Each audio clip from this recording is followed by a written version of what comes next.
When Black Friday comes.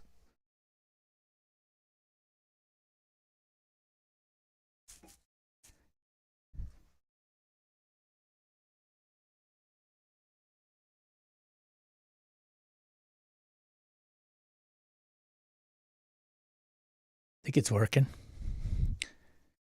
Think it's working. All right. Think it's working. Come to right. Saturdays. Think it's working. Come to right. Saturdays. Think it's working. Come to right. Saturdays. Think it's working. Come to right. Saturdays. Think it's working. I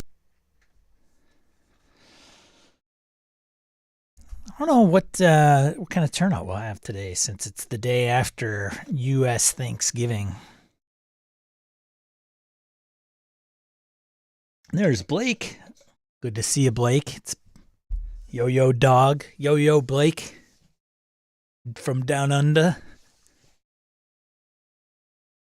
What's new with Blake Harrigan? Good morning. Well, as long as I know there's one person out there, that's all that matters. What's up, Victor? Aaron? Yo-Yo Cat. Yo-Yo Cat. Yo-Yo Dog. That stuff on my glasses. Man, it's one thing I cannot stand is trying to keep these things clean.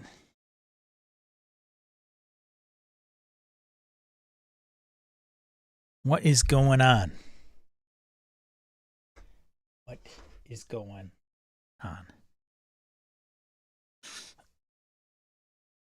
Tired, man. Tired. But that's not going to get me down. Not going to bring me down.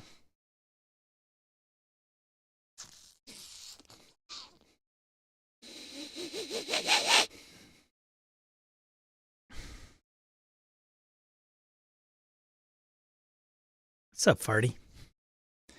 Blake says, had to cancel my RPG series. I saw that on Mastodon, Blake. Third time since 2019. Set up a 6 to 12 episode arc. Work, family stuff keeps stopping people, so you only get 3 to 4 sessions before it dies. Yeah. What's up, BK Dan? Morning. Thanksgiving. For those of you not in the U.S., we had Thanksgiving yesterday, day before yesterday, Thursday. It was a low key. My mother called like a month ago and said, "Hey, we're not having Thanksgiving." So, or is it? I think she said it. We're not having Thanksgiving, aka she isn't, and whether it was okay for her to go to a friend's house. I'm like, yeah, that's fine, right? She didn't want us to be mad. So I spent Thanksgiving with my lovely wife and her sister and my nephew. And we went to a Mexican restaurant.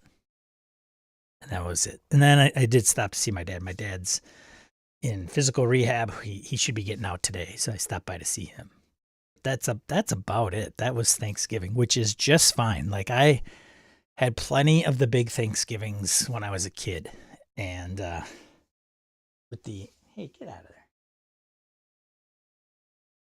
And had the kids' table, adult table stuff going on. And they were some interesting memories, but I don't know.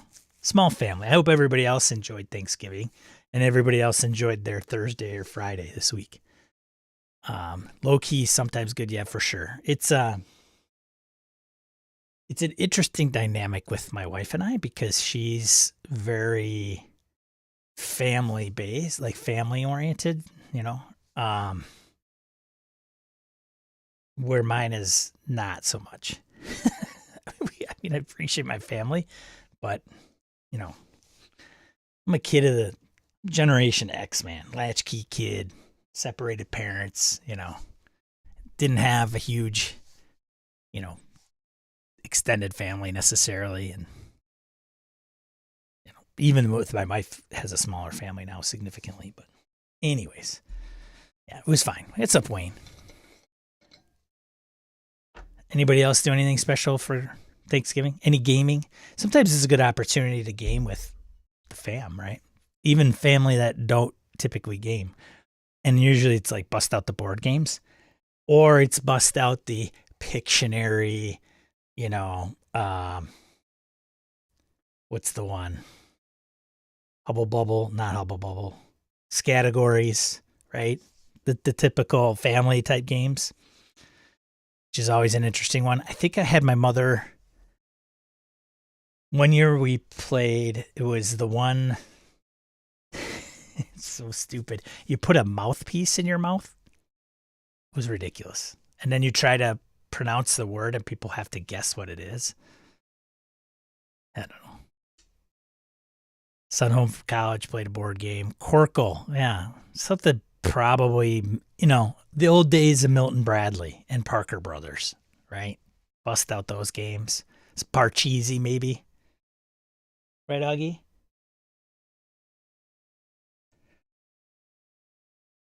Can't see Augie right here. There, you can see him just a little bit in the dark. Right? Stupid cat. Will not leave me alone. I think we played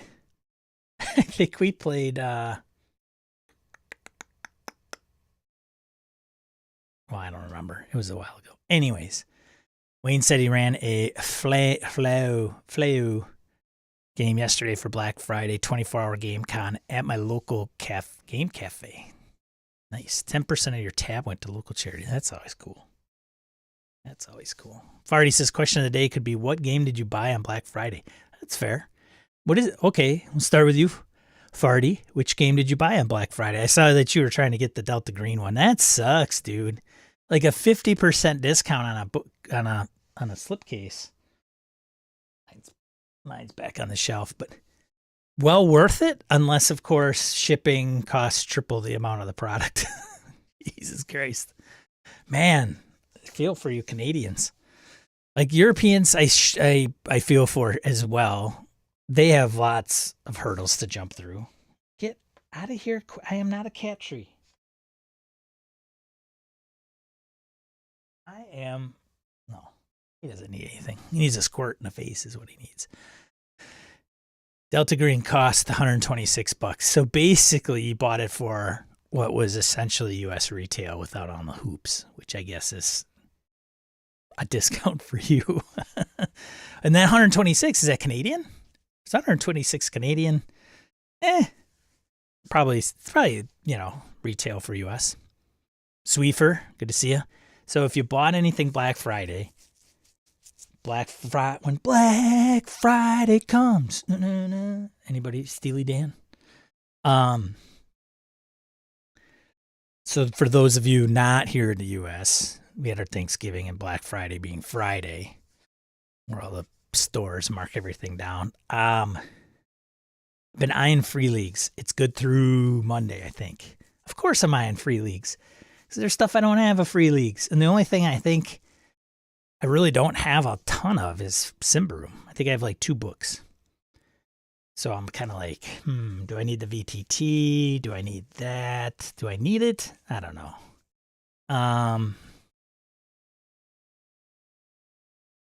Yeah, I didn't see anything else that I was like all in on. I'm gonna cat for sale, free. Please take to good home. Augie, stop it.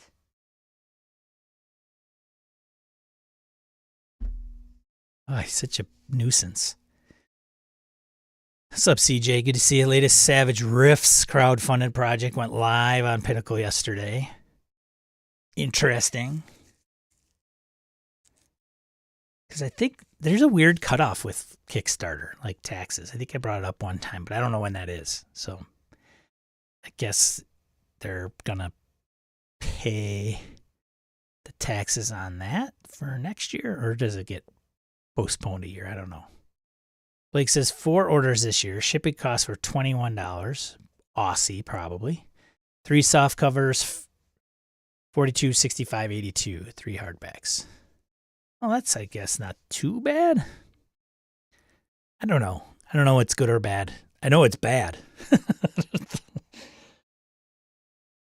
I did not buy anything on Black Friday, as it stands, RPG related. I don't know, man. I'm trying to like get my Kickstarter stuff Mythmere Games. Blade Runner is out in the public now. I've seen people open up Blade Runner. All right, mister, you're playing with fire here. I'm going to get this guy some treats. This guy's going to drive me crazy otherwise.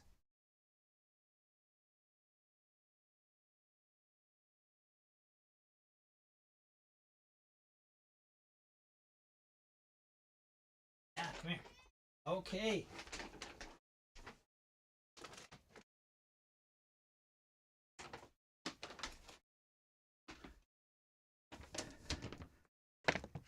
Kitty crack.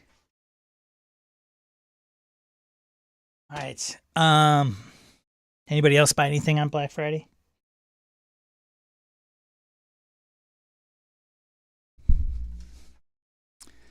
Guillotine.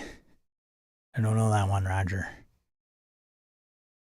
Do not have to check that out. Harrington says I went light, don't enjoy the Black Friday experience, and I've got enough games. Victor, I saw that you did get some Alien.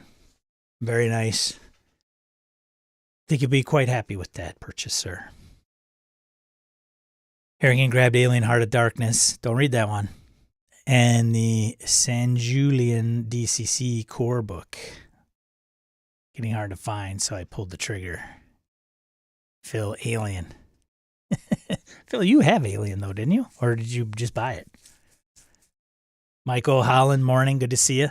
Good turnout considering the holiday weekend. Thanks for being here. I appreciate it. What'd you buy for Black Friday if you bought anything? I did not buy anything. I did look at DCC sale and thought maybe I'll pull the trigger on Lank Bar. But, you know, the struggle, man. I'll get it and it won't go anywhere. It may go somewhere now. I don't know. William, good to see you. It might go somewhere now only because the every other Thursday group that I play with, Harrigan and Phil in the chat and Wayne are part of that. We've all decided like we want to play more games.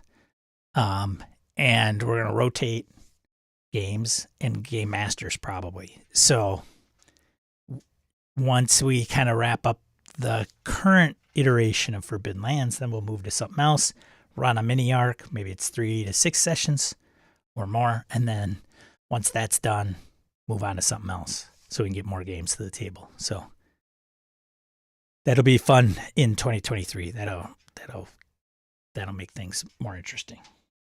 Not that they're not interesting now because we're having the hell of a time in Forbidden Lands.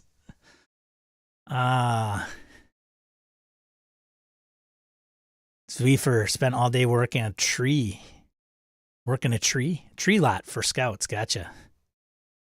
You ever seen two a-holes, Zwiefer, from Saturday Night Live? I think you'd be the tree lot guy, and two a-holes would show up. Jason Sudeikis and her name escapes me. She had been on there for a while. Just Google it. Two a-holes by a Christmas tree, I think is what it would come down to.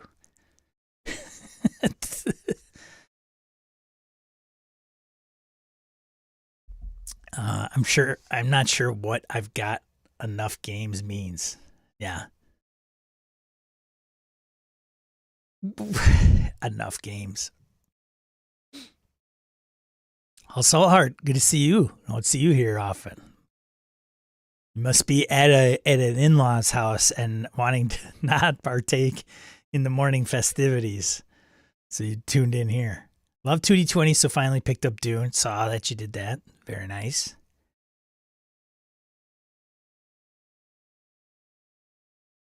Jeez. Oh, I forgot about that. Listen to this guy. Oh, I forgot about that. Early in the week, I bought $120 worth of stuff from Goodman. And 140% off. Yeah, that's a lot. Yeah, I may have to. I don't know. It might be over. Is it over? It'd suck if I would be like, yeah, I want to get that. And then it's like over. Scarred Lands. Blake, I know of it. And I know Matt McElroy from Drive Through is very close to that game. Every time most times if he's manning the booth at Gamehole Con, he will ask me whether to play Pugmire or Scarred Lands. So I know he knows about it. Heck, he might even have contributed to it. I don't know. But I don't know. I think it was like the Dark Sun.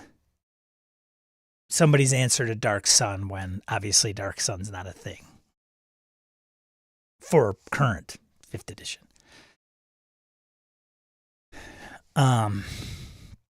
So if anybody knows about Scarred Lands, give Blake the down low. Saltheart picked up Grok. Grok. I'm lost. These are like kids talking about the newest, latest, and greatest. Have you heard of TikTok Grok? Huh? There's all those kids. All those kids are into it now.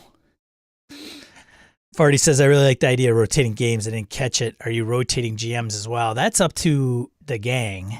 So I think it's going to be Harrigan and I and maybe Wayne. I think Phil, I don't want to speak for Phil, but Phil's in the chat. But I think Phil's like, Phil and Kevin, I think, putting words in their mouth, but I think they're like forever GMs maybe. And so they like to play in that group. So they may not run much or often, where like I know Harrigan and I really don't mind. So if that answers your question, Farty. So the option is always there. Whether they are wanting to do that is another story. So I think they've expressed a little bit more on the playing side. So yeah, there you go. So we'll rotate GMs if somebody wants to. Probably be between Harrigan and I. Things I'll get to the table. Alien, whether it's myself or Harrigan, I'm sure Alien will get to the table. I know Phil wants to play that pretty bad. I wouldn't mind playing some Simbaroom. Free League, man. You know, whatever, Free League. But I'm also open to playing other games. I just don't know if I want to buy any other games. And frankly, I've got PDFs of a lot. So I may get rid of more, like, and just keep the PDFs and whatever. So we'll see. Hey, Joe. Joe, did you pick up anything for Black Friday? That's the question du jour. So Michael Holland's going to reply to Blake on some Scarred Lands. Very nice. Goodwin Games is still going. Thank you very much. Thanks for the update, Harrigan. CJ says Pugmire's great, especially the Pirates book. I would think Pugmire would be amusing. I mean, playing dogs, that would be kind of cool if you're a dog person. I know they have cats in there too as a cat supplement. Phil already put a game on the GM list? What did he put on there? Probably Alien. So we're putting like a list for those of you that just are catching this. I mentioned that the every other Thursday group that I'm playing Impossible Lands, we're gonna sometime put that on the back burner and then rotate games, and do probably the consensus is no one shots. I think is a lot of people don't like the one shots. You don't get your teeth into the rules. You don't have a lot of character development. You can always do it at cons. So I think we're going to probably do like 2, 3 to 6 or 8 session arcs to get more games to the table. And we put up a list like the gaming moot we had, the game sign up. So I just put that up so the guys in the group could say, hey, you know, I really want to get this to the table. I really want to play that. So that way we can have an idea of what interests people from the players and running. It sounds like Phil already contributed, which is great. Joe, I picked up nothing. Well, you have very good discipline, Joe. Blake says, got Swords of Serpentine coming up in January. Gotcha. Interesting. Phil, I'd love to try Simbaroom. I have the PDFs of those. Basin Mythic Britain is what he put on there. Okay, interesting. And I know Phil is a Basin guy. He's written what do they call him? Scenario? Okay, I don't even know what they call him in Basin. Mystery? He's written a mystery for Basin. So go out and check it out. That's on drive-thru. Phil McClory. Game rotation's cool. I think he's just, I mean, and I'm running Impossible Landscapes, which is interesting. So You guys in the Impossible Landscapes, I think the only one is in the chat is Harrigan, right? Am I missing anybody? I don't think the rest of the crew usually shows up. They finished the first chapter of the Night Floors. I won't do any spoilers in case any of you play. But, so Delta Green, a lot of loose ends. You got to do something to, when you find the craziness that is paranormal, whatever, you got to cover it up and all this. And I don't think the guys did a really great job of covering it up. So we'll see what happens. I've got a few things in mind, but I'm going to let it up to the players to decide what happens at the end of the Night Floors. And then we fast forward 10 years in Delta Green in the game, where they're solicited again by Delta Green. Goes from 1995 to 2015. And what's happened since. It is great, Blake. I mean, it's a unique one because I think sometimes the players may get frustrated, but it's definitely not a high mortality rate. It's not a lot of gunfight for sure, much like most Delta Greens shouldn't be. There is definitely weirdness. I like it a lot. I also, if I having run it once now, I would do things a little bit different. Not too much, but just a tad. The biggest one is where the first chapter kicks off in New York City. And I would, instead of the agents being from around the country and then they're called to New York City, I would have them based in New York City. And then I would have all their bonds in New York City. And then I would inject all their bonds during the story. When they are visiting New York and their bonds are all over the country, and it's 1995, it's not like everybody has a cell phone. So I couldn't inject the bonds as much as I had liked to during the first chapter. But I like it. It's great. If you like Delta Green, it's a must own, I think, first scenario. But it is not for the faint of heart. I mean, it's big. It's bigger than the player's handbook, the agent handbook for Delta Green. So it's beefy. As a matter of fact, it's right here. I don't know why I would have it near me, but it is. I mean, this thing's like what? With the index, 367-ish pages. 368.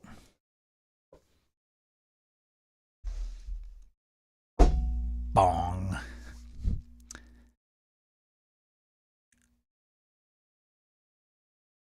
Still killing the APs at Delta Green and Forbidden Lands. You're going to like, Victor, the ending, I think, maybe. But I did a news story. So, Harrigan, I don't know if you've listened to that, but make sure you listen to that before Tuesday. It's no against the Dark Master. Well, that's true. But then again, the Dark Master is no Weird Frontiers.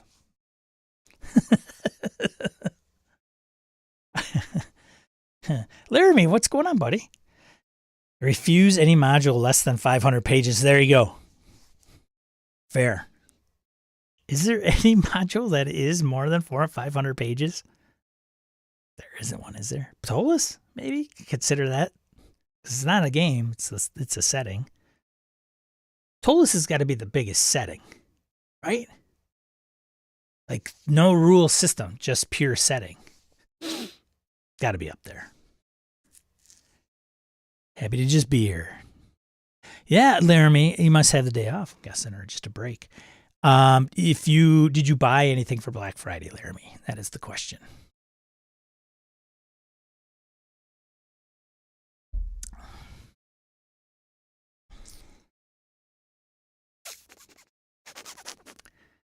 All right. Laramie, did you buy anything for Black Friday? Does anybody have their eye on something that they didn't get? Something on Black Friday, but are still kind of like it's in their cart. They've had that website open for the last 4 days. They just haven't pulled the trigger. Is there anything that falls into that bucket? in that category. Mine would be for free leagues and probably DCC, Goodman Games. I'll probably even get some Star Wars. I might get some Star Wars to the table with the other group. Maybe I'll run like a small Andor type ish game. It'd be kind of cool. Twilight 2000, like to get that to the table. Of course. Feng Shui, huh? Feng Shui might be interesting. Run a mini arc at Feng Shui. The trick is, though, with the group that every other Thursday group I mentioned and rotating games is do I do published or not? Which version of Star Wars would I use? Michael Holland asks. I would probably do FFG, although I wouldn't rule out WEG. You did put Star Wars on the wanting to playlist. Phil, did you specify system? Or even setting for Fantasy Flight, right? Do you want to play the Jedi, right? Force and Destiny, Scum and Villainy, FFG, but which one? Which one would you want to play? They all take place during the era. But there's Scum and Villainy, Force and Destiny, Rebel, what is it? Rebel Alliance? Rebel what? Rebels and Scum? I don't remember. The red one. The red one was the one I did not want. That was the last one I think I bought. But it's like almost kind of bubbling up to the top one. Rebel Yell. Yes, that's the one. It's the one I'm thinking about the most. Like, I don't know. Twilight 2000, Rebels, military. I don't know.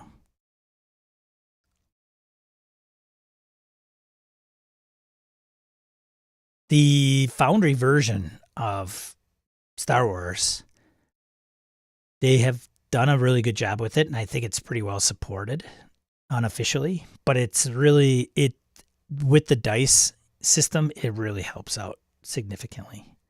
I haven't seen it in a while because I haven't played the game on there, but Laramie, do I not like your answers? I don't know if I don't like your answers. Starship Warden is 656 pages. Starship Warden. So Starship Warden is just an adventurer setting. There's no rules. I mean, it's not, hey, here are the rules like Pathfinder. Here's the rules in the setting. Like Pathfinder, probably not a good example. But Weird Frontiers, big book, but it's the system. Oh, I suppose Rapanathuk is, 660. Slumbering Tsar is 955. That is ridiculous. That's ridiculous. I mean, I suppose if you took some of these and combined them, they could be well over some of those pages. Like Coriolis, right? Well, yeah, Coriolis, Symbaroum. Some of those, you put them all together, they have multiple books. Do an espionage scenario.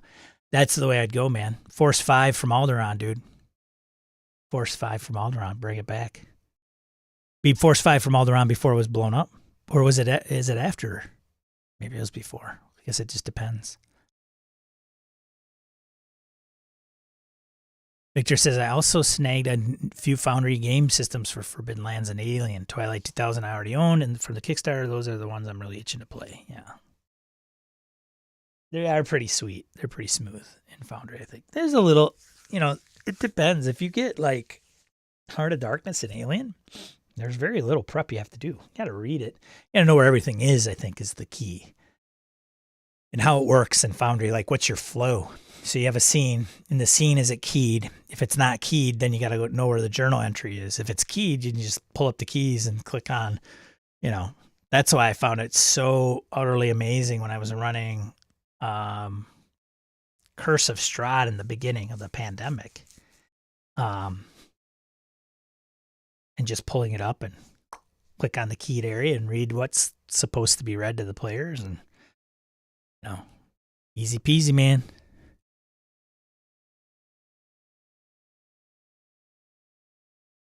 Yeah, they still are. They're through the 28th. So if you are a Foundry person, you like Free League stuff, man, the virtual tabletop stuff's fantastic. But yeah, it's like those might be no brainers for me. If like I don't like Simba Room, I think I have.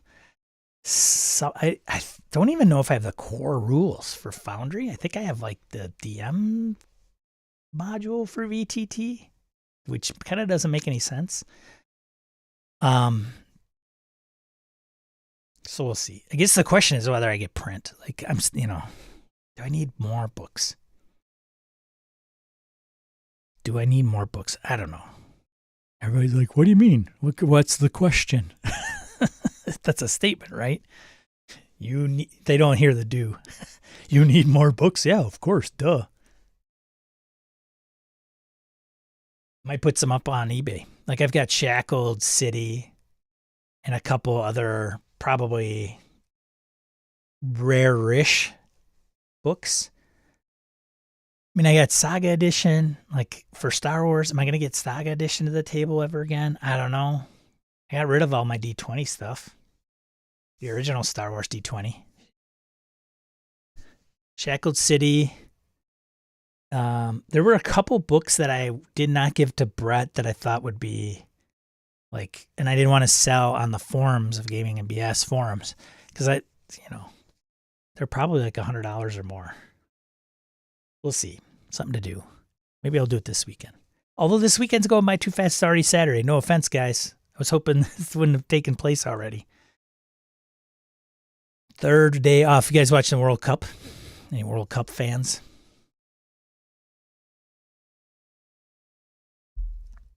Like the last couple of days, I was getting in 2-3 games a morning. It's fantastic, starting in the early morning. I missed the U.S. game due to prior commitments, but ended in a draw. Spoilers if you didn't see it.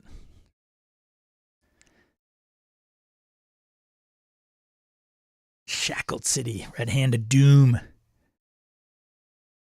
2 gems from 3X. Yeah. That might be another game to get to the table with the guys is like Savage Worlds. I don't know. Super Pulp. Maybe get a Super Pulp game to the Temples and Tombs. Something super pulpy. Doc Savage. Let's bring it. Bring it to the table.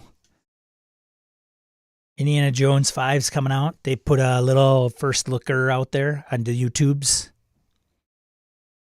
I don't know if they unaged Harrison Ford. I don't think so. I thought there was talks of it, though.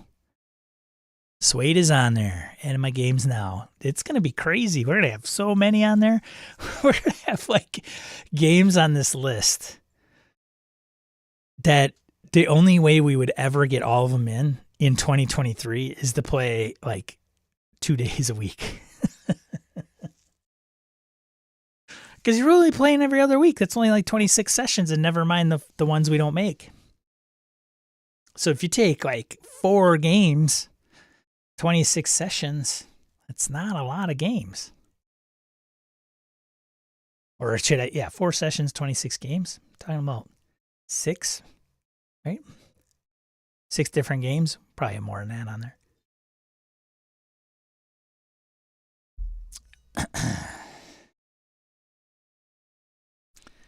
The Day After Ragnarok. I have not read that. Is it any good? My light of the screen blows up my face.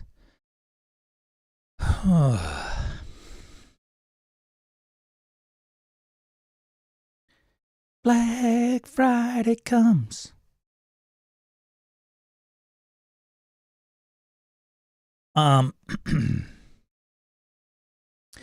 Just an FYI, I'll talk about this quick now. Some of you are patrons. Thank you so much for supporting the show.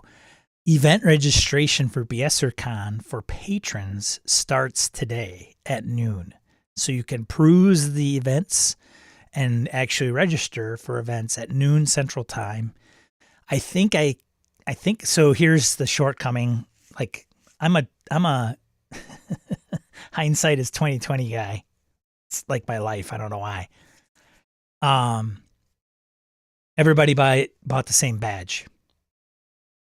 The only way to get early event registration is if you literally have 2 different badges. because you assign early registration to a badge type.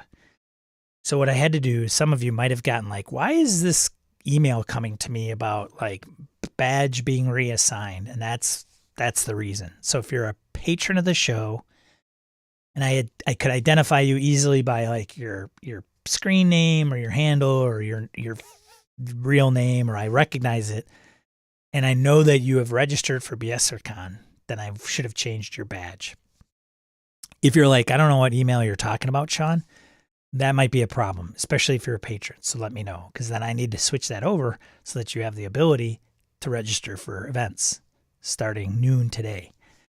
Regular event registration will start December 3rd, so a week. Then it'll open up to the masses. Just an FYI. More games are coming in all the time. I'm running Blade Runner on Friday day of the con. We'll see how Friday day works, because I know a lot of people are like Saturday night, Sunday morning. You had some late Sunday games too, which is interesting. So people are running on Sunday nights at like 7, 8 o'clock. A lot of questions around, well, is it public? Is it not public? Is it private? Can we tell people? Yes, you could tell people. You are the ambassadors of BSRCon. If you think that you hang around in good circles and you want people to come, by all means. If you're on social media and you want to tweet it to your following, fine, no problem. We just don't have it listed publicly in the tabletop events public convention list. That's all. So anybody can come. We're certainly more than welcome to have people join.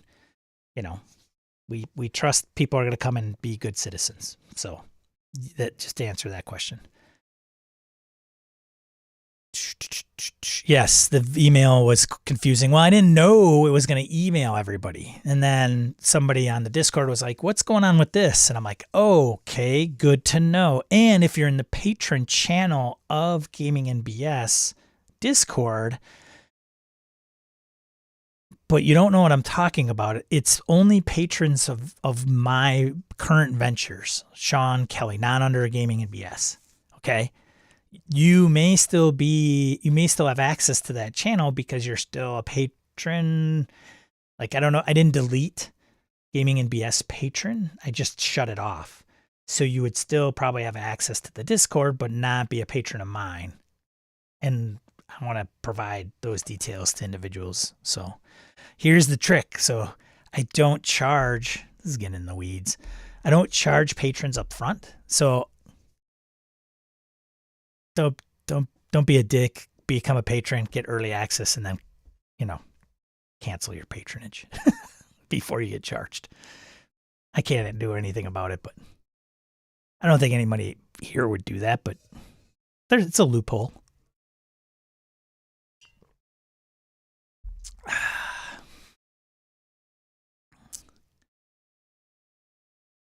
Late shopping entry, just ordered a physical copy of Dark of Hot Springs Island. I did not know that was offered on Goodman's Day, Goodman's site. That's a good one, for sure. Yeah, Dark of Hot Springs Island, top notch.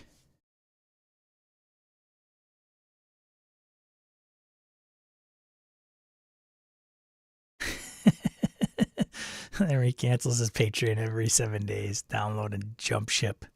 I've had guys do that. It's weird. Like they think they're going to get a windfall from me. Even Dice and Logos, all their maps are for free.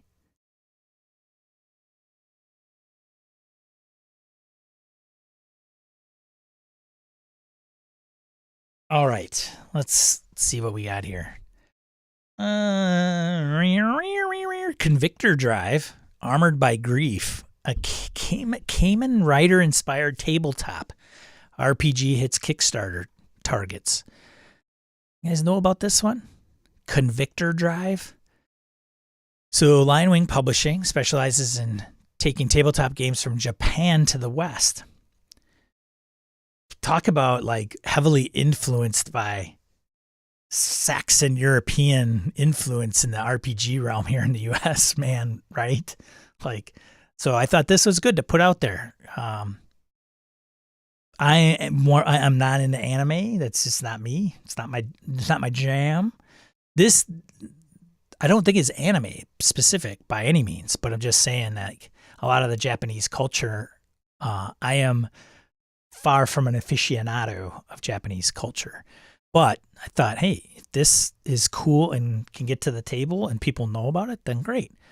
So this is RPG called Convictor Drive, Armored by Grief, which is inspired by Kamen Rider. Hell, I might even be pronouncing that incorrectly. So Kamen Rider is a motorcycle, insect-themed superhero that's been airing as a TV show in Japan since the early 70s. So it had a $10,000 goal. It's now a distant memory with more than 30K pledged and about 2 weeks left on the Kickstarter. And this was dated about a week ago on the 20th of November. So it's probably got about a week left, is my math. I'll bring up the Kickstarter quick because, you guys all you guys that don't know anything about not needing any games, well, there you go. Set in high-tech prototype of a city, the RPG casts characters as Drive members. These nanomachine-enhanced people can transform into convictors and battle crime.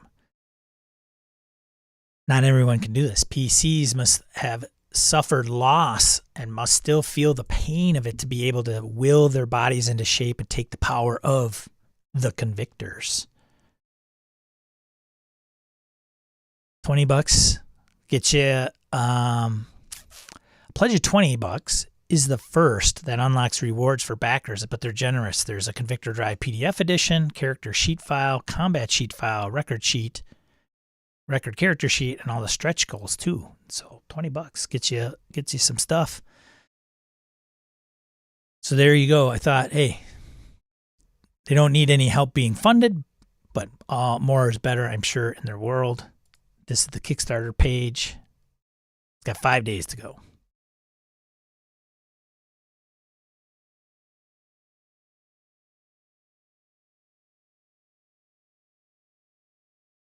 So check it out. Trainee pilot, commander, add-ons, stretch goals. Cool. Very cool. And a video that probably talks a little bit more about the game and the company. Convictor Drive.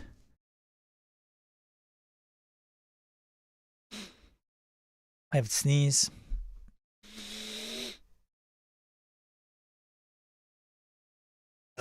Oh. Success. Thank you. Ooh. Convictor Drive.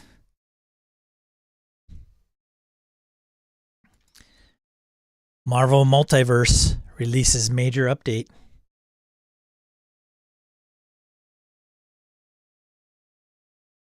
They released a new update to the playtest materials for Marvel Multiverse role-playing. You guys get this? Because I know some of you got the pre-game, the pre-release stuff.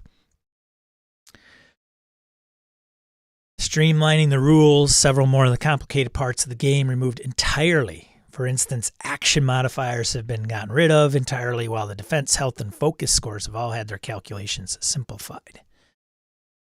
Well, that's nice. We'll note that this is a playtest, so it's not a guarantee it's going to stick. What's up, Ty? I see you.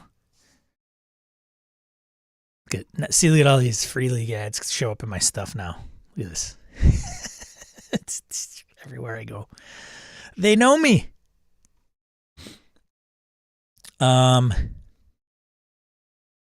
It's due next June.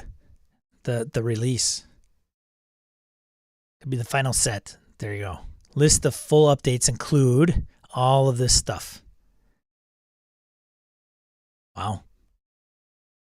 Some of that might be minor. Might is now melee. Number of availability points a character gets per rank has changed. Getting rid of action modifiers. Huh, I don't know. Check it out. Check it out. I'll just put a link to the article. You guys can follow the links inside in it.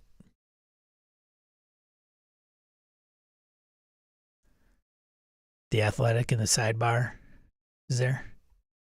Well, there's okay, so they know some things about me. Look at this. Look at this. There's Free League, right? And then check out on the right hand side. See if I can get it to come up. Yeah. Down here, right down below me, another one pops up. I can't hide it. It's crazy. Anyways, what are you going to do? At least they're giving me an ad. Black Adam, any good? Wakanda, is that right? I don't remember the last movie I saw in a movie theater.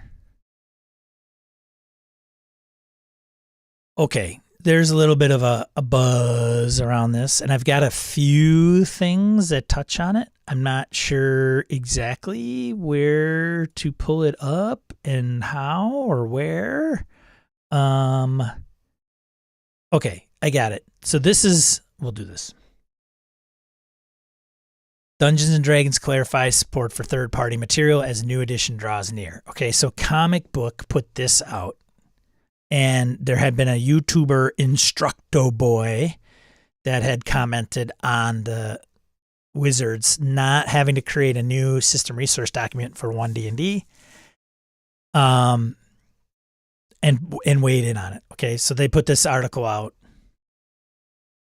and then apparently Wizards came out with something more addressing this article,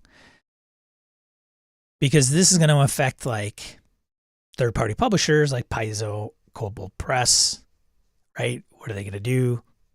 Frog God Games, not to forget the folks that Laramie enjoys. So are they going to do it? Are they not going to do it? 4th edition did not have one. What's the deal? So then EN World did the statement on the OGL from Wizards that has made a short statement regarding the ongoing rumors surrounding 1D&D. In a short response to comicbook.com, the company said, "We will continue to support the thousands of creators making third-party D&D content with the release of 1D&D in 2024. While it is certain our OGL will continue to evolve," which means there'll be changes, "just as it has since its inception, we're too early in the development of 1D&D to give more specifics on the OGL or SRD." So they say it's not clear what continue to evolve means. While there have been two versions of two versions of the license released over the years, each is non-rescindable, so people are free to use whichever version of the license they wish. So right here it says, during the fourth edition era, WotC published a new separate license called the Game System License. I did not know that. While it was used by third-party publishers, it was generally unpopular. Saltheart, appreciate it, buddy. I will do what I can to change your badge. We'll do what I can to change your badge by noon. I only say I'll do what I can just because literally today I have to pick up my dad at what time? Noon. So I have to do it before that for sure, which I should be able to do. So there you go. Good times. Because there was talks in, I think, the Comic Book article, like, okay, if, is there going to be one? Because I think it's right here. It would say that changing the SRD and the open game license, yada, yada, for 1D&D, it says, although they could still use the existing 5th edition system reference document to publish material 5e material that could be backwards compatible with 1D&D while not creating a new system reference for 1D&D wouldn't snuff out third-party material. It would certainly discourage publishing or force publishers to turn to the DM's Guild, a digital marketplace that uses a separate license in exchange for Wizards of the Coast and Drive-Thru RPG, taking a 50% cut. So Wizards doesn't want that. They can't, right? Like, hey, we don't want all of our stuff going to DM's Guild. Now, the infamous, the notorious Alex Kammer, if you will, from GameholeCon, who has written, right? He's a published guy. He's written for Frog God Games and has some stuff out there. Has some close ties with Wizards of the Coast. He thinks it might spur, it could, depending on what this looks like, it could spur another Paizo, right? Like another person that takes 5th edition and runs with it. and people continue to make 5th edition games using all the current stuff that's in place for 5th edition. And it might become popular. Like, I don't know. We'll see. This could be very interesting. Who's the next Paizo? I don't know. But keep in mind, Paizo took 3.5 and then they tweaked it and put it out on their own. But the question is kind of like, not to get into edition wars, that's not the purpose of this. But the question is, was Pathfinder 3.75 so super awesome at the time, or was 4th edition so super bad at the time? And it was probably the perfect storm, because people would say yes to both. I do love edition wars, but only if you're involved there. I mean, well,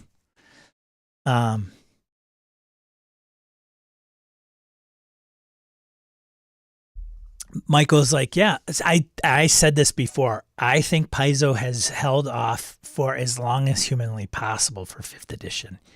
And the big motivator for them creating 5th edition now is because there is talks of like 1 D&D. So now they can make and I'm only speculating. I'm talking out of my butt, as you know, we do, for entertainment purposes, for just a group of friends talking about role-playing games in the hobby. It's like we're all sitting at the bar, drinking a Bloody Mary at Gary Con, talking about all this crap. But I would say part of some of the thinking at Paizo is probably, you know what, why not do it now? We can do it now because when they sunset 5th edition, there's still going to be tons of 5th edition players we can win over with our awesome products. And they don't have to buy the books, so because they already have them. So they've already purchased and spent the money and given it to Wizards. Now they want to take that future and move it over to Paizo. So now it's like, yeah, now we'll cater to our competitors' line of product because it's not going to benefit our competition. It's going to benefit us. Thank you very much. I think that's part of the game. So you could probably see a lot of these, and Paizo specifically, right? Because the other companies like Kobold, maybe Pelgrim Press for 13th Age. I don't know. Symbaroum, right? Ruins of Symbaroum is 5e. They're kind of doing it. I mean, I don't know if the timing for that was necessarily, because I think they were doing Ruins of Symbaroum before even 1D&D was announced. Maybe some had some inkling, like it's probably time they're going to come out with a new game on the horizon, so we could do it now. We just don't know if it'll be in a year or 2 years. But regardless, it's probably a good time to pitch it. There's got to be a timing thing, right? Like people have to consider that timing. I don't know. I don't know. I love it. Paizo, Abomination Vaults, Adventure Path for 5e. I'm a freak. I loved 4. Ty, you're not alone, man. A lot of the 4th folks come out of the woodwork. And the people that I would think would not like, they didn't like 3. They didn't like maybe 2nd. They didn't like 3.5, but they don't like 5th necessarily. They love 4th. It's crazy. Like folks I did just were against D&D loved 4th edition. Laramie, Sean having an edition war. One side 3rd edition, other side 1st edition. Sean, Forbidden Lands. Forbidden Lands is a different game, my man, for sure. Like it's different. If I wanted to do like D&D now, it'd be Symbaroum. And I wouldn't even know if it's any good because I haven't played it. You know, the roll under and player facing may just not be my jam. But as far as like trad modern fantasy, maybe it's that.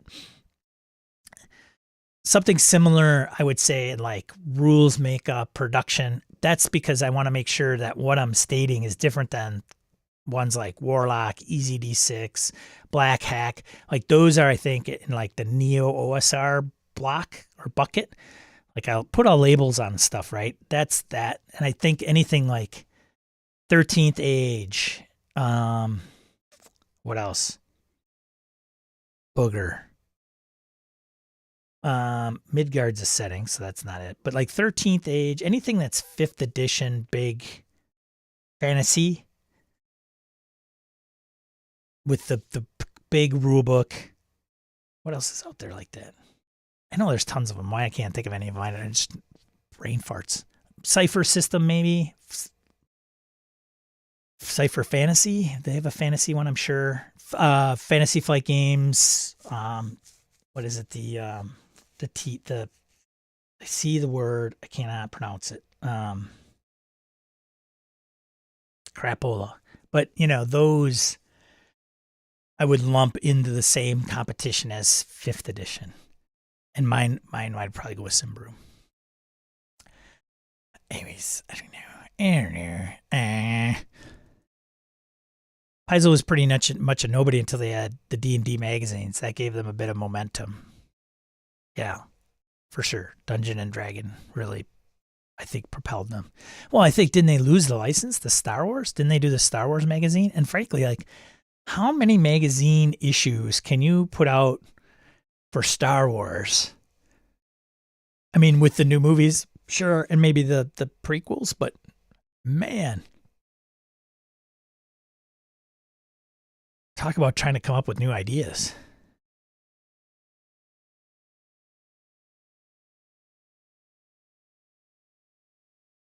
Didn't freely do 5e stuff. They may do more. They did the Ruins of Simbrum. That is it to this point, Blake. Michael says, I will forever preach 4E is a great game. It just wasn't the game a lot of folks wanted, which is fair. And probably didn't want at that time. Sometimes it's just timing. It might be where it's like, it's a great game, and people just weren't ready for it then. Maybe it was ahead of its time, or it'll come back. I don't know. 5e just moves farther and farther into high fantasy, so I love some settings that are 5e specific that brings it back to earth, like Brancalonia from Acheron Games, which is being run by Kevin, I believe, right? At BSRCon. Laramie says, I have no opinion on 4, never played. I've now played 5e twice. What? Look at you, buddy. Look at you, buddy. After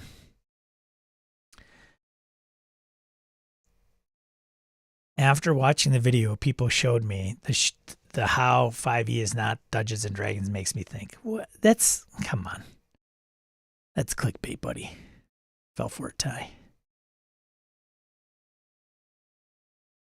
Right. Laramie beat me to it. Ty, people saying 5e isn't D&D sounds like people try to be verbally clickbaity. Yeah. Shadow of the Demon Lord. Thank you. That's a perfect example here again. Shadow of the Demon Lord, 13th Age, Ruins of Simbrum. But that is 5e. But Simbrum, the original, some of those like games I would say are in the directly competing with 5e piece, and I don't know. That aren't a setting.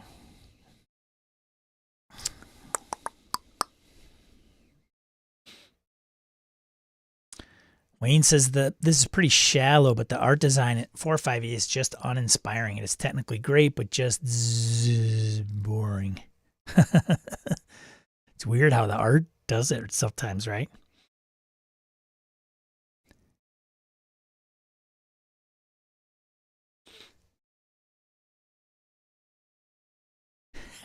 Wayne, I don't think 5e is a dungeon game at all. All dragons all the time. Michael says, OSE has been calling to me the last few weeks. Not sure what it is, but the appeal of that game is speaking to me at the moment. There's going to be an influx, I think, with OSE. There's going to be some folks that just want to explore something different out of 5th edition, which is great. That's the argument some people make. Like, hey, if 5e is successful, then you're going to get some of that fall off into other games, whether that's PBTA or whatever. So some people say having that big giant isn't a bad thing. And while some others are like, they're a monopoly. So we'll see. Cypher one was Gods of the Fall.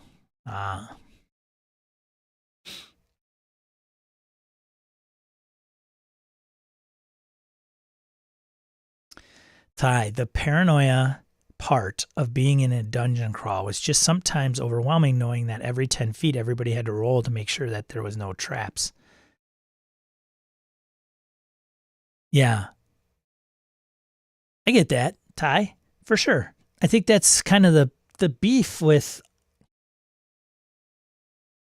it's a play style, and I think if you want to I think that's the big one with session 0. Like, help me understand the lethality of this game. Are we going to make this like funhouse adventure type where metagaming is the thing, where we all discuss and we know that these things are going to happen? And so I'm going to bring a bag of marbles and a bag of flour and a 10-foot pole, even though I've never adventured before. Like, am I going to know this because I know this as a player?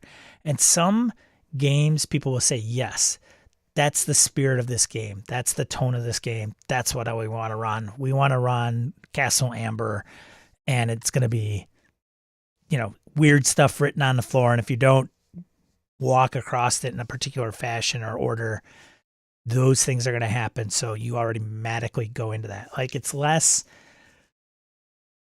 thespian and more, let's think of this as player knowledge versus character knowledge, and player knowledge being at the forefront.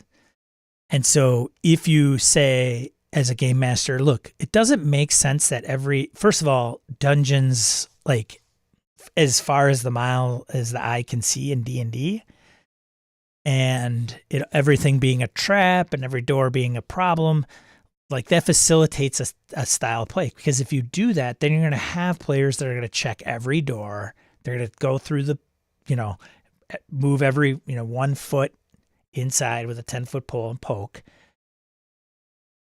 If that's the game you want to run and play, that's fine. I think it's also, you got to just know that that's the case before it happens, because you're going to know it probably within the first 10 minutes of the game anyway if you get into a dungeon. I don't necessarily care for that type of play. I think it's fun. Like, don't get me wrong, I would probably play it knowing that that's the case, because I think if it's like a different game. So if you like that style, great. If you want to play more like, say, simulationist or realistic, like you go into a dungeon, it's probably abandoned ruins. Maybe it's lower magic, so the wizard isn't protecting something, so not everything is like, hey, every monster in the monster manual has been put in this one little place that spans 1 block of real geographic area. And oh, by the way, it goes down, and as it go down, it gets harder in levels. Like, it's just a weird, I don't know, it's just weird. It's D&D, and it was fun, but I don't know if it's the game I would want to play necessarily nowadays, unless, who knows? Sometimes it's fun for me. But you really got to nail those details down. Play with Jim as a GM, Ty. He's so mellow and chill while presenting the murder dungeon. He is so. All right, you're going to open the door. Okay, it's my Jim impression. Okay. All right, the door opens. Rocks fall. You die.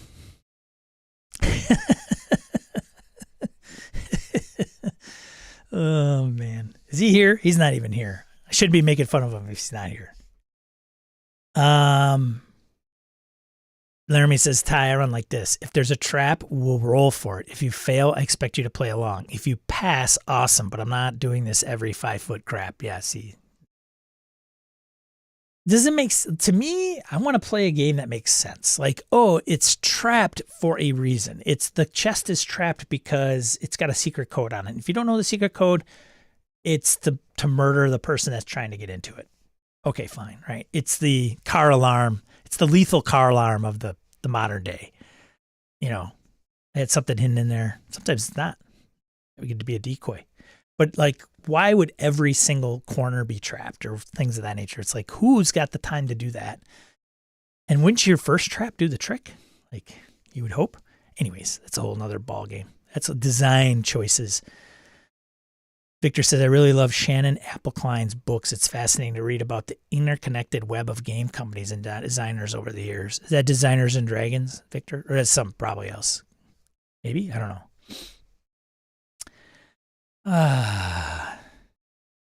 Ty says it was death to your PC if you ever talked strategy in front of your GM because he would take your ideas and try to find ways to kill your PC. Well, that's just bad. Yeah, we've all had bad GMs.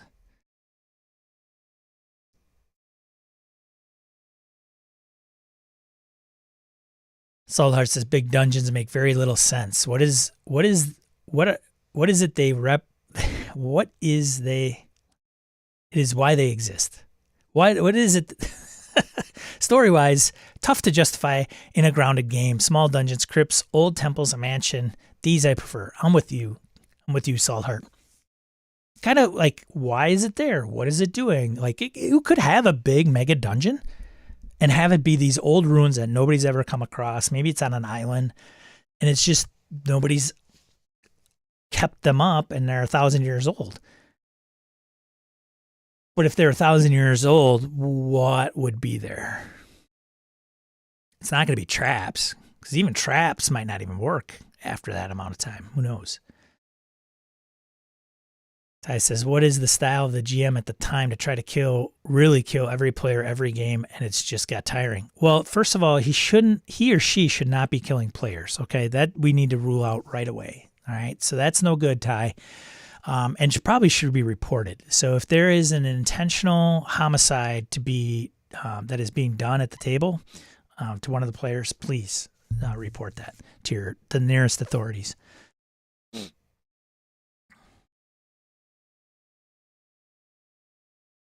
Going to crash. See you, Blake. Have a good night, man. Get some rest. Thanks for joining, dude. Good to see you.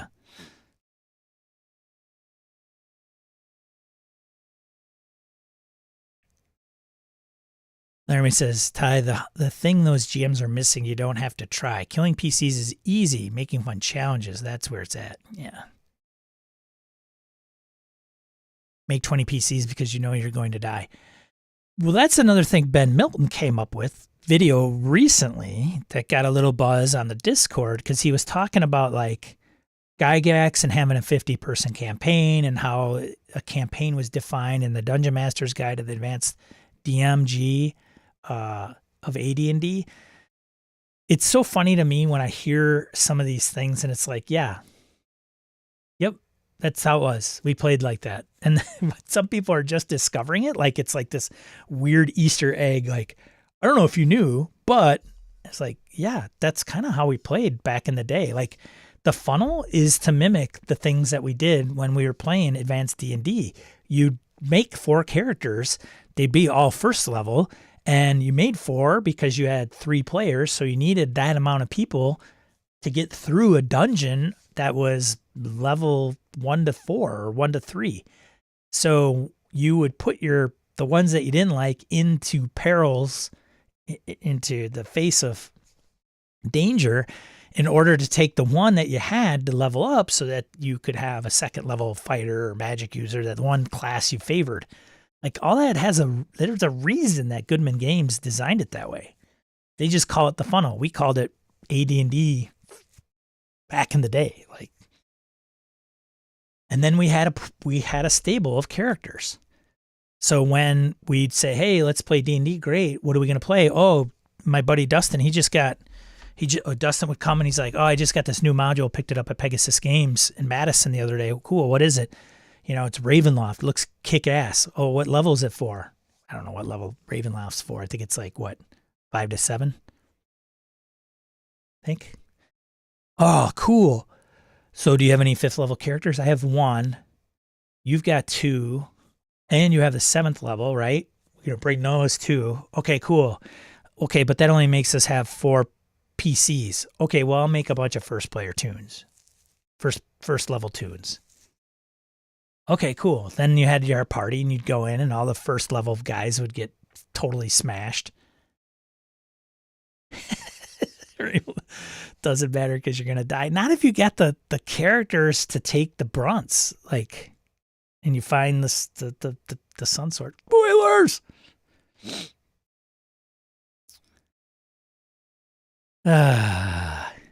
Anyways.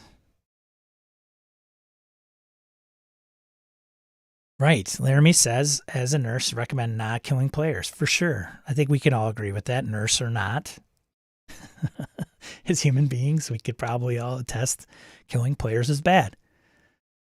Ty says, most of the games I play now, or very much GM, is the cheerleader for the players and killing the players. Don't happen that often, if at all. You can't kill players, Ty. That's no good. Laramie, Ben Milton, I made a 15-minute video for something that we knew 30 years ago, and it's mostly padding. Come on now. Now, give the guy, I mean, the guy does have like, I don't know, 60,000 subscribers or something, and he does do some pretty decent videos, but, you know, he's doing it. I'm not doing it, and I know that stuff. It's, you know, I guess reflecting upon the past and bringing some of those things out. And some of it is forgotten, or some of us are grognards, you know, that we must bestow that upon the folks that have not experienced it yet, that it is a style of play.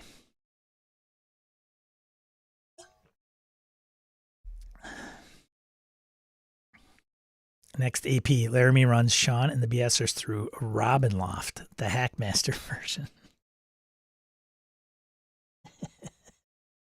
Ben Milton did get me to go to my first convention in decades.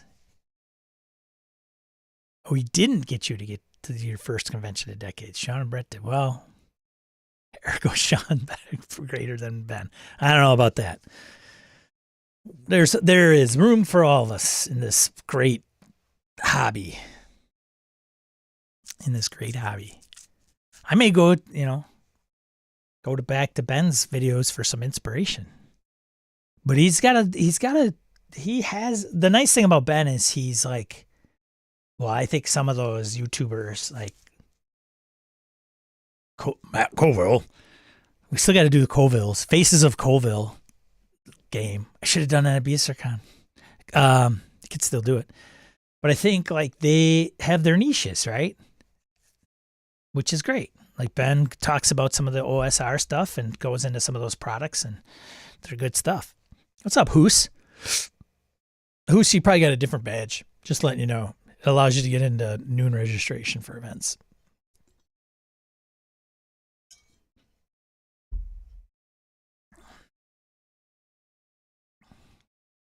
All right. Let's see. What else? So we talked about this. We talked about this. We talked about that. What else? Let's see.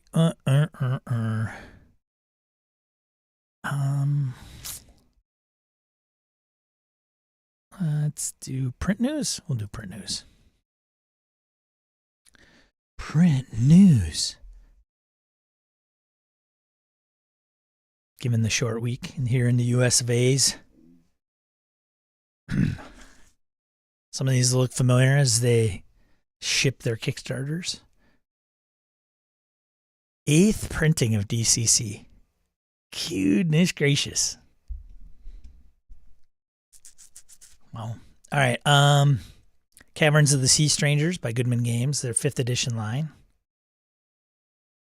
Level 6 Sea Adventure and Dungeon Crawl suitable for a group of 6th level characters. Man, Legendary Games putting more stuff out. The Way of Key, Meditations of the Imperial Mystics, and The Way of Key Expanded. Rules for using key or spirit energy, including 60 new key feats. Or is it Kai? Key, right? Chi? It's Chi. Is it pronounced Chi? Probably Chi. I don't know. Warhammer 40K, Wrath of Glory, Church of Steel. Hardcover.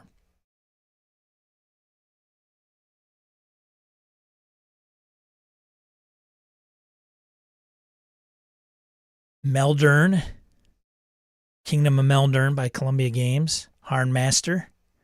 Hey, it's like poetic. As soon as Hoos shows up, Kingdom of Meldern shows up. Meldern, yeah. For Harn. Look at that. Resident Harn aficionado. DCC 8th printing. I wonder if we're in there. I don't know if they change, like they remove that. Gaming BS was listed in Dungeon Crawl Classics Brewbook. I don't know what printing. 4th printing? 5th maybe? I don't know. It's just a reference. And I think it referenced like Jen Brinkman's interview we did. So yeah, there you go.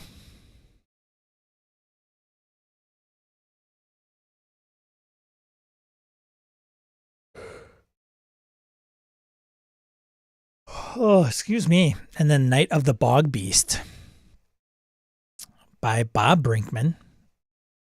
Level 2 horror mystery adventure set in the alligator-infested waterways of the Twilight Marsh Harbor. It so just happens to be that Bob is in Florida. I wonder if that had any influence on him.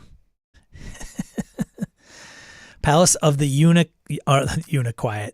The Palace of Unquiet Repose for DCC by Merciless Merchants. Level 3 adventure. In the sunken depths of the earth, the palace awaits. Of course, the PCs go inside, and inside is Uyu Yadmok, Prince of Darkness, Archmage, Devourer of Children. Under the earth, he built himself a palace in which he could abide eternity. But he is stirring. The PCs show up, and he tries to kill them. That's level 3 for DCC. Yikes. Later, Sweefer. G.I. Joe role-playing game, Operation Cold Iron. So if you're into the G.I. Joe, Go Joe, there's a hardcover adventure for you. Takes 3 to 6 Joes from level 2 all the way up to level 6. World Trotting Adventure takes PCs from the fiery deserts of Addis Ababa to the frozen plateaus of Siberia.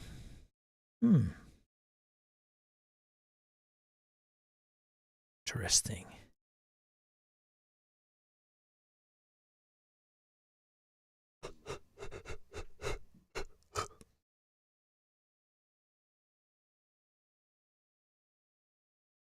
I'd like to thank Sean for scheduling BS or count on my weekend to work.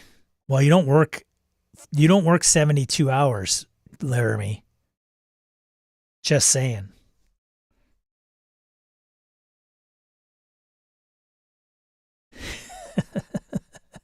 You don't have to VTTs, man, you don't have to use. You can use Zoom, right?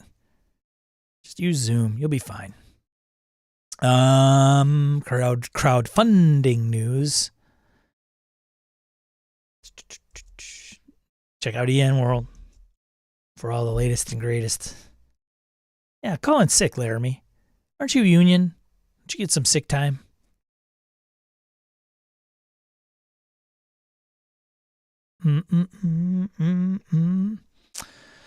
All right. Troika. The science fantasy role-playing game. Core rulebook. New art and language revision of the RPG available via Kickstarter. Isn't a new edition. This is not a new edition with new rules. It's the same mechanics, just edited and given new artwork. So it's 100% backwards compatible. If you're not familiar with Troika, it's a science fantasy RPG that sells itself on wonder and sprawling ideas over traversing the known. Interesting. So Troika, there you go. Convictor Drive, went over that at the top of the hour.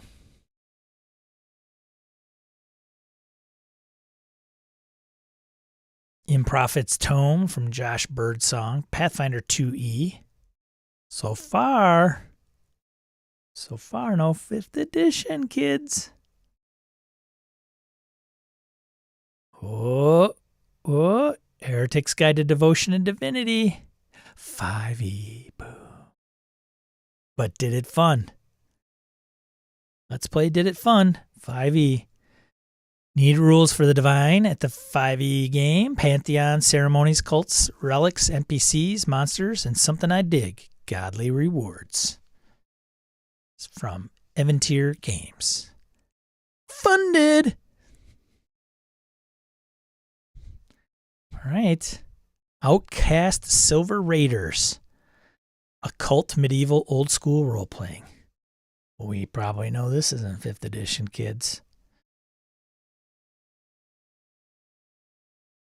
Featured on Dicebreaker. No, I'm not. Yeah, okay. Outcast Silver Raiders from Isaac Van Duin, Kim Diaz Holm, and Lex Rocket.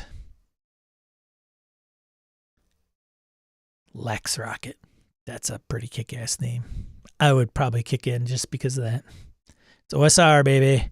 Core rulebook. 85 bones is the most popular pledge. Hey, yo, let's all go in. Juxtapose the last offering with Outcast Silver Raiders. An anti-religious, anti-theocracy OSR that embraces heretics and adventurers that set the players against the establishment. Fight the man or the woman. Coming as 3 books, you'll get the Player's Guide, the Referee's Compendium, the Mythic North, and the Mythic North. For Magic, this RPG offers something different. Demonic Rituals. Ooh. Funded. Because it said funded in 5 minutes up above. Hello. Pay attention. Wow. 1 week to go with some of these. Assault on Santa's Workshop. 5th edition. Did it fund. $10 for the PDF, designed for 5th level characters in 5e. This adventure puts you in the holiday spirit with a drow, Christmas constructs, and an assault on the workshop that supplies Santa. Yeah. See you, Larry. Funded.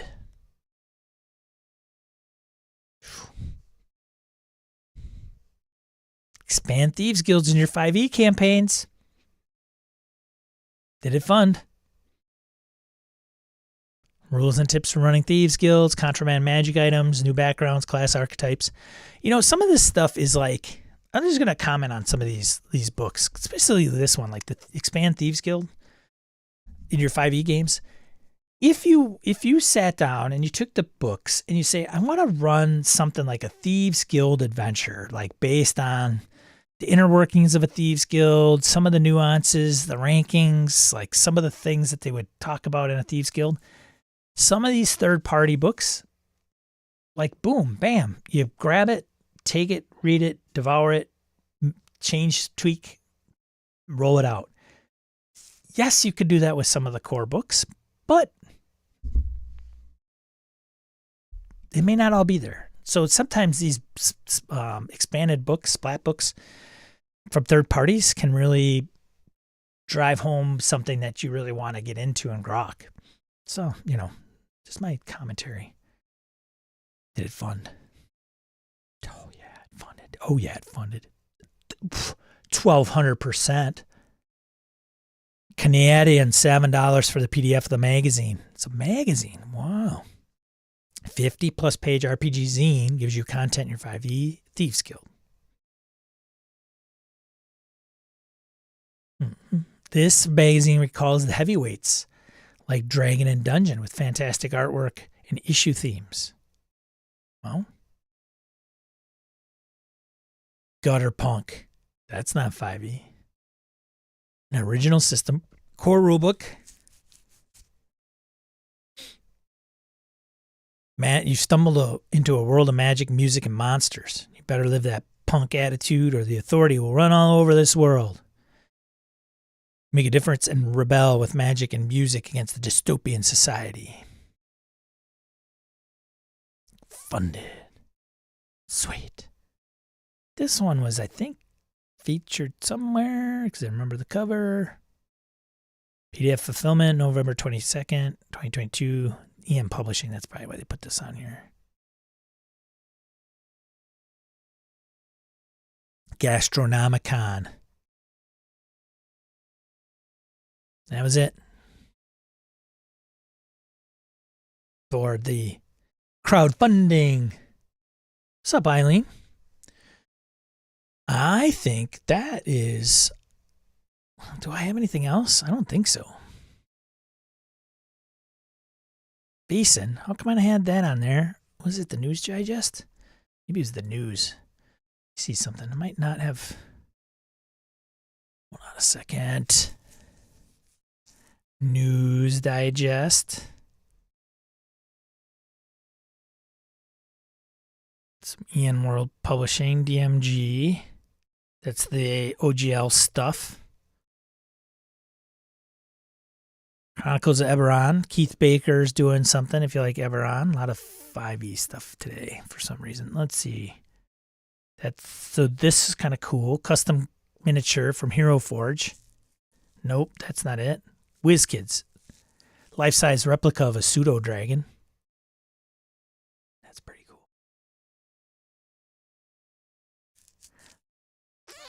$475. Yikes.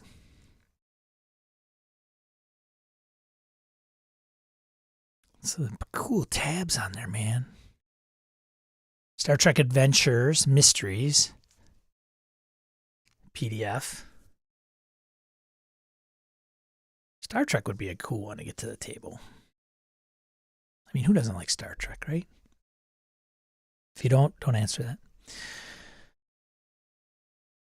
Here's the base and Seasons of Mystery pre-order. So it doesn't fit under print, doesn't fit under crowdfunding. So glad I had this marked. So Vase and Seasons of Mystery, you could do that for pre-order. I think as soon as you pay, you get the PDF, if I'm not mistaken. Hardcover is available with a Foundry VTT edition and a bundle for a release date of December 6th. Whoa, it's like right around the corner.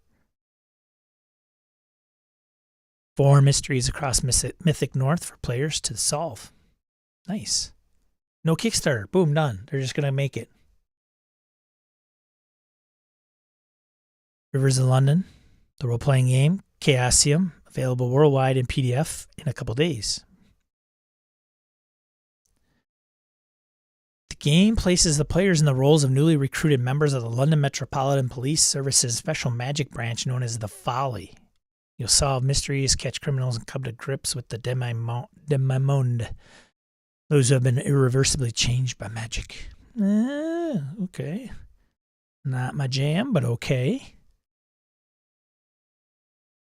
Game is based on a novel series by Ben Aronovich, best known otherwise for writing the Doctor Who serial Remembrance of the Daleks. Oh, there you go. There you go. Yeah, all right, see? And that's all I got for news, updates, stuff.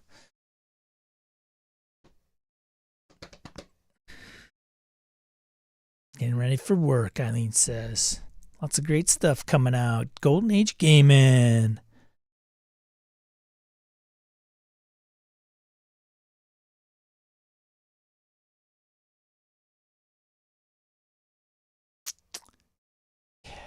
Man, I would not. The FLGS, let's talk about that for a second. Because Sean doesn't run one and he hasn't worked in one. So I think it's a perfect topic to cover. I can't imagine trying to stock RPGs for an FLGS. Like all the stuff that we, like in this chat room alone, if we ranked top three things that you would want on a bookshelf in an FLGS and that if you saw, you would buy on the spot, they'd be all over the place.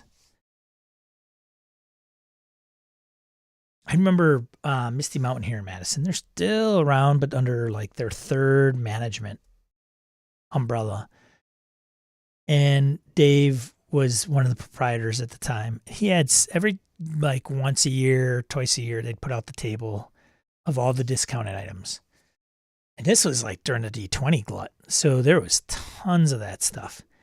And of course, you wouldn't just put it out for a limited time and then pull it back in. You just like, here's the scratch and dent stuff. Like just, you know, $2 for this, $2 for that. And even then you'd look at it and go, I don't want to spend $2 on this because I'll never use it and it's $2 and I don't need it. Like, but it is amazing. Like how do you stock for stuff? I went to the one in, it was in Fond du Lac, Wisconsin. I went north and pretty decent. I think I sent pictures and put pictures on Discord. Like very few Free League stuff. A lot of 5e, some Modifius. And there were some other ones like Cypher was on there. So some variety. It wasn't just 5e and Pathfinder and that was it. But it's just like, man. And if it doesn't move, it sits like dead inventory. You know, how do you move it? Because if I go into my FLGS and I already have most of the Free League stuff and they don't have the one book I don't have, I probably walk out. Like the struggle is real. And that's not a knock on FLGSs. It's just like the name of the game. Like what do you order? And then what's the community play? Because if you're in probably Colorado, Savage Worlds is like bonkers. They got the Rocky Mountain Savages. And that's, you know, I imagine you could probably walk into a game store in Colorado and find a Savage Worlds rule book. Here, maybe. But we also have Noble Knight. Like, how does that even change the dynamic? Because Noble Knight has almost everything. Like, it's crazy.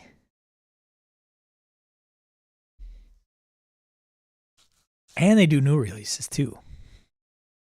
They're juggernaut. But anyways.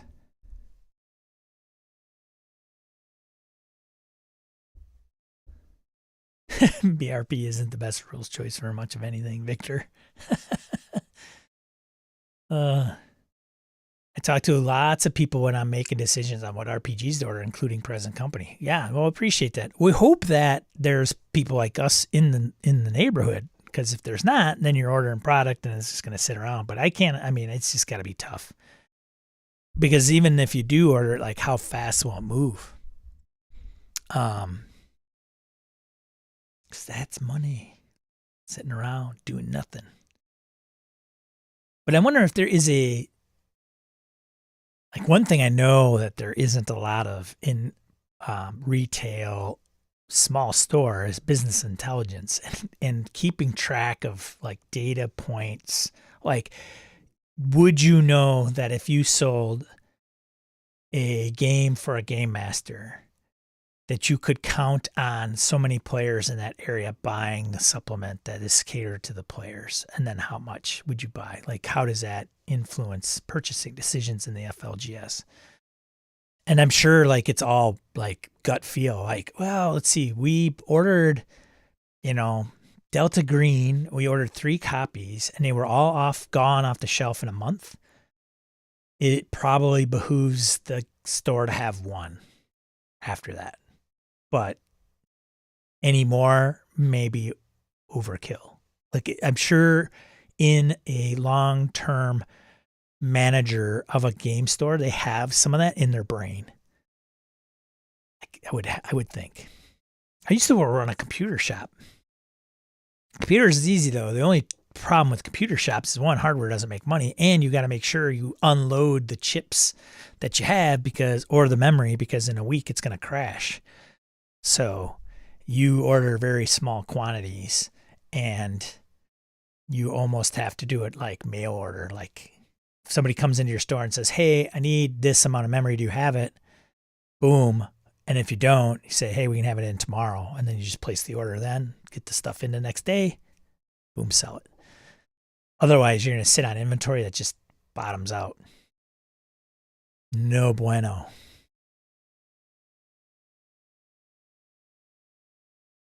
And he says, it's funny that across our 3 stores, our RPG selections are very different. Yeah. Yeah. Well, and it probably, like, who's doing the ordering? How are they doing the ordering? Like, who's the influencers in the store? what's moving in the neighborhood. I wonder if there's even demographics that cater to that, right? So where is the store's location? Do they have like that target audience is like 15-year-olds, or are they like our age? Does that matter? And who's purchasing what? Like, it's got to be all over the place. Victor says, one of the shops I go to does not carry anything that they cannot get a core rule book for. They can't sell supplements to people who don't have the core rules. But how would they know? Maybe. Unless they bought it from that store.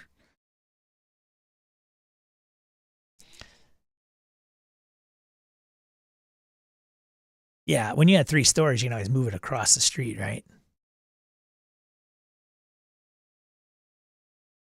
Across town, whatever. Ty says, my store, at least if they don't have a copy there, they can order it and get it in within the next few days and either have it shipped directly to your house or you can come by and pick it up. Yeah. Many have those. They've got access to like 3 or 4 distributors. It's just a matter of which one they usually lean on and what's their shipping and how quickly and what's the bulk order, right? Because when you're FLGS, you don't want to order one-offs if you can help it, I would imagine. We got ACD in our backyard, but I don't know where they stack against, what's the other ones? Not Blackhawk. Shit, I don't remember them all. I don't know. Eileen knows all those. Eileen says, also do a lot of special orders, and once I get a pattern of that, I'll order shelf copies. One of our stores is right off the university campus, and that store does lots of indie stuff. Right. So that is something and you've experienced, right? So yeah, you mark that down. It's just interesting if you data all that. So many data points. One of the struggles I see as a GM is knowing that if you buy a book that people can you and bring people to the table to want to play it.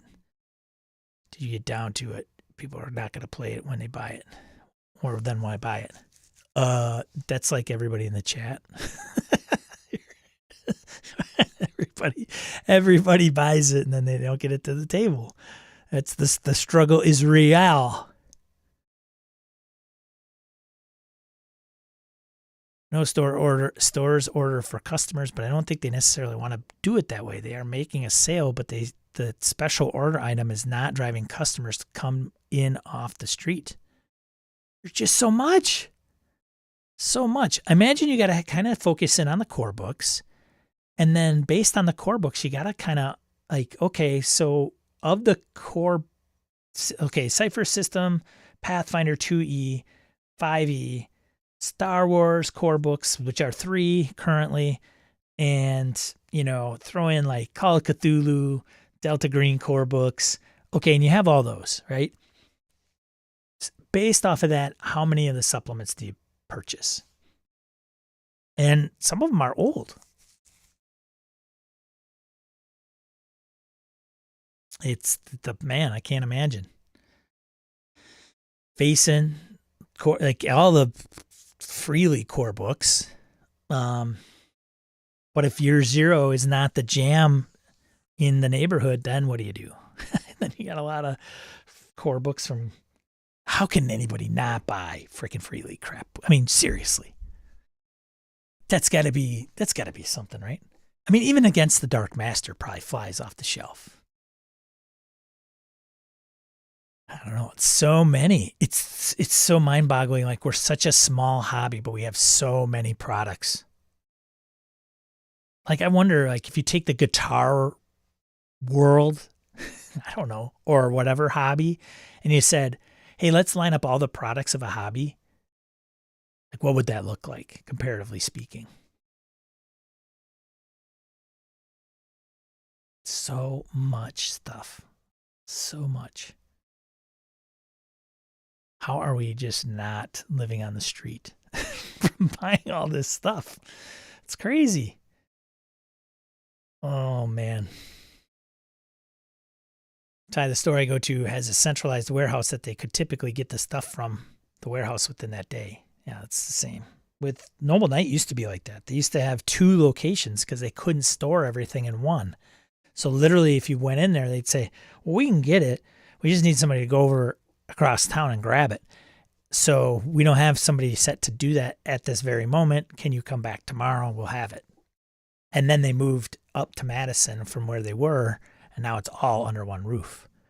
But still, you could check their online catalog, which is always an interesting beast. Like, do FLGS's, Eileen, question for you. So does your FLGS have an online presence where they have your current inventory?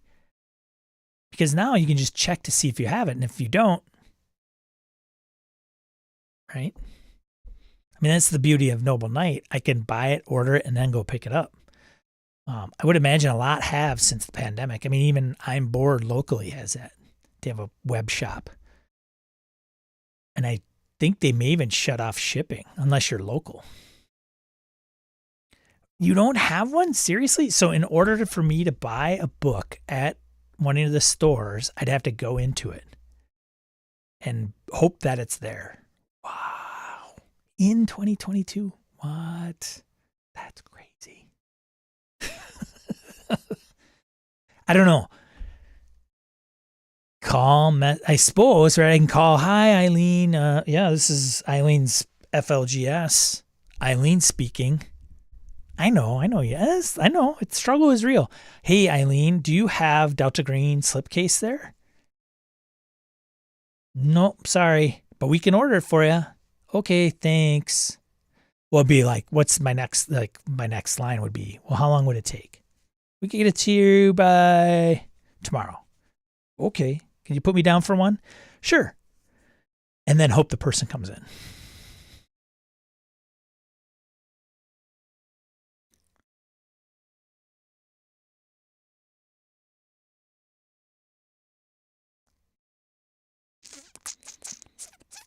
I have some Cypher supplements. I have the new vase, and otherwise I have mostly core books. Yeah. I mean, again, I got to be safe, right?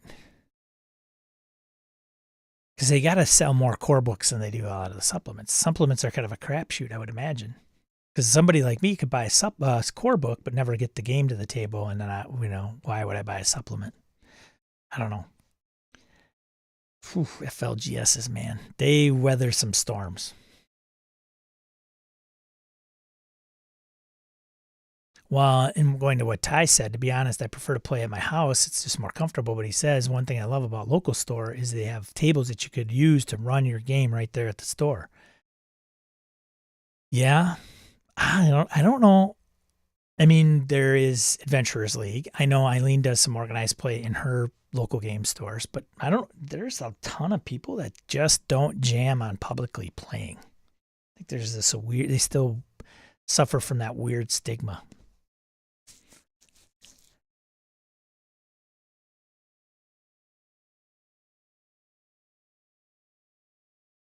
I saw that Victor sold somebody an alien starter box yesterday after talking to them a bit. "Super awesome, dude. Just buy it, man. You will not regret it. It's great." There, I've said my piece.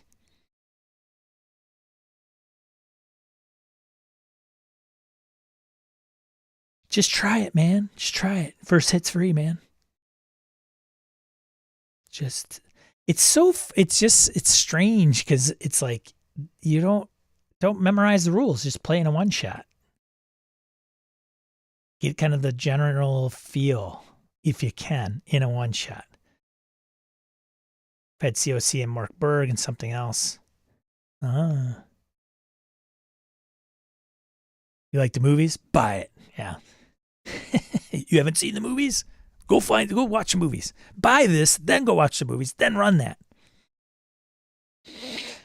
Yeah.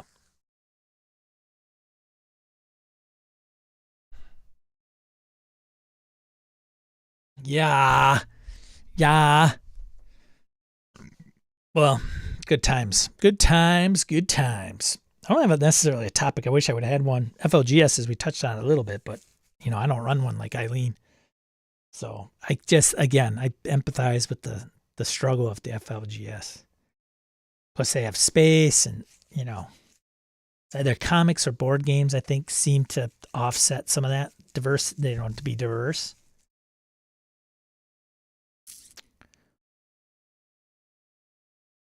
Seemed intrigued about the stress mechanic that it could be run in cinematic mode, which is like a feature of the game, right, Victor? Like, hey, man, here's something you don't realize about this game. You can run the long campaign, and then there's certain things it does, or you can run the cinematic, which is like 1 or 2 sessions.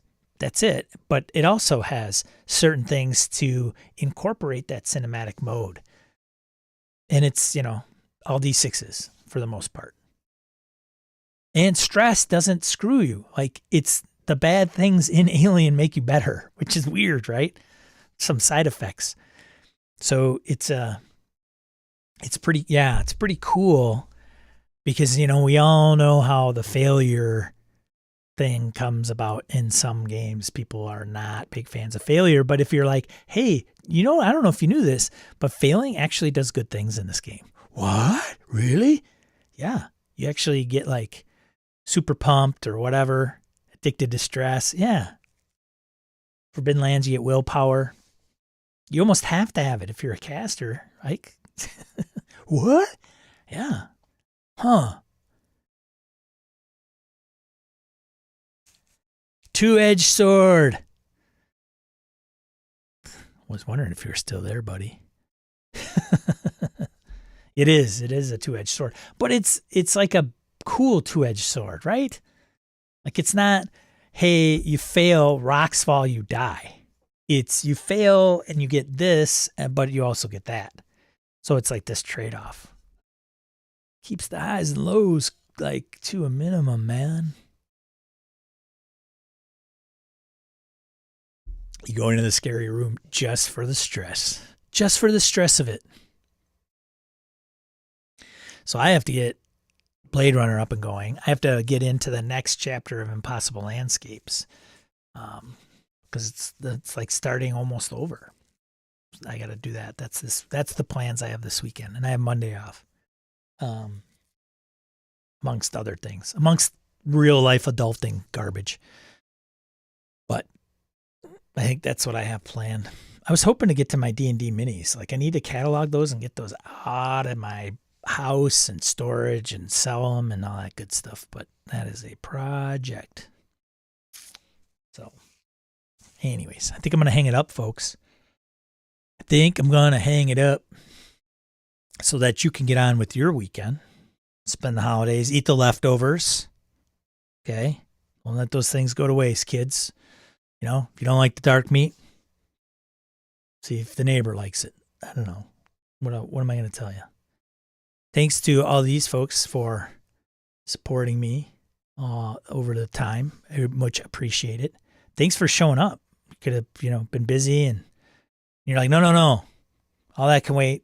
I want to chill out with my coffee or whatever. And don't forget, patrons, if you're a patron, you're going to be, if you're a patron and you did not get a weird badge reassignment email, then I missed you. And then you'll need to reach out to me and let me know so I can change the badge so you can get event registration early starting at noon today for BSRCon, noon Central Time. I think that's it for the most part. And then general event sign up opens December 3rd at noon. Okay. That's it. Give it a like here. Like, thumbs up, thumbs down, right? Subscribe if you haven't already. Everybody forgets. Got to mention it. Should probably mention it in the middle of the show. So for people that left, don't stay till the end. Yeah. Have peace this weekend. Do something for yourself. Like, I always try to mention that too. Like, if you don't want a game and your heart's not in it, take some 15, 20 minutes, a couple hours, just chill doing whatever you want. Zone out. Turn on the boob tube. Watch Andor or something. It's good. But it's good to see everybody. I will leave you with that. And remember, be a positive force in the tabletop RPG hobby. We'll catch you next week. or on the Discord or somewhere else online. Ciao.